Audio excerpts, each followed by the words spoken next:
મહુવા પંથકમાંથી એક ચોંકાવનારા સમાચાર સામે આવ્યા છે। ભાવનગર સોમનાથ નેશનલ હાઈવે પર મહુવાના તરેડી ગામ નજીક એક ઇનોવા કાર અકસ્માતનો ભોગ બનતા સમગ્ર વિસ્તારમાં અફરાતફરીનો માહોલ સર્જાયો હતો। પ્રાથમિક માહિતી અનુસાર પૂરપાટ ઝડપે જઈ રહેલી ઇનોવા કારના ચાલકે સ્ટીયરિંગ પરથી કાબુ ગુમાવતા કાર અચાનક રસ્તા પરથી નીચે ઉતરી ખેતરમાં ફંગોળાઈ ગઈ હતી।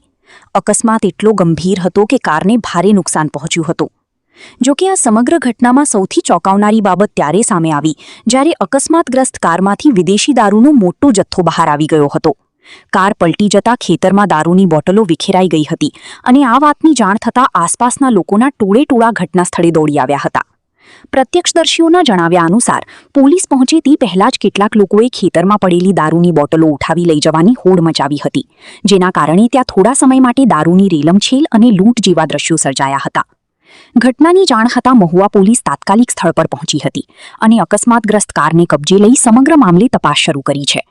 કારમાં કેટલો વિદેશી દારૂ હતો, તે ક્યાંથી લાવવામાં આવી રહ્યો હતો અને આ સમગ્ર પ્રકરણ પાછળ કોણ સંડોવાયેલું છે તે દિશામાં પોલીસે વધુ તપાસ હાથ ધરી છે।